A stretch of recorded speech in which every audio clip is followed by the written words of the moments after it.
Homebuilder confidence is hitting its lowest level since January. That's according to a new report out this morning from NAHB as builders grapple with higher mortgage rates, marking the third straight month of decline. We certainly started to see a slide in confidence when mortgage rates broke above 7%. Now that we're closing in on 8%, certainly more pressure here for home builders. And it's an interesting dynamic, right, Brad, when we talk about what's going on in the housing market right now, because home builders had a strong start to the year. Their confidence was increasing just a bit, given the fact that existing homeowners were not moving.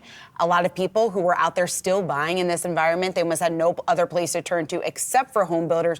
But given the fact that this rising rate environment is starting to wear on home builders as well, when you're talking about access to loans, when you're talking about the discounts that need to be offered in order to boost that buying activity. So we're starting to see that trickle down here to the home builders, and just another month here, I should say, third month in a row that we've seen a slide in confidence. Yeah, despite this, I'm taking a look at some of the shares of home builders, and on the luxury side, you've got Toll Brothers actually still holding on to gains here in early market moment here, at least as of right now. 90 minutes into trade, still up by about 1.3%.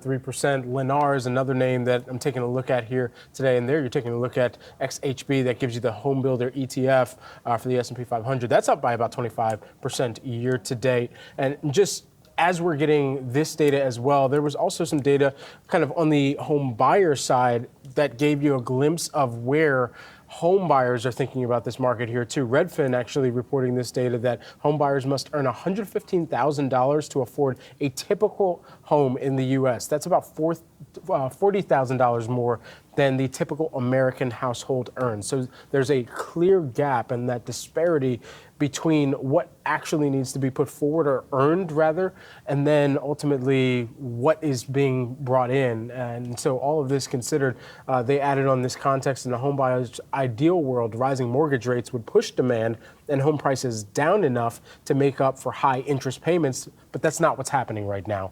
And certainly on the home buyer side, kind of mirroring and contrasting, I should say, the confidence from home buyers with, or home builders with that of home buyers here. This is something worth keeping an eye on, especially in the rising interest rate environment too. Yeah, certainly higher mortgage rates have not yet started to weigh on home price inflation, but we'll see whether or not that changes soon.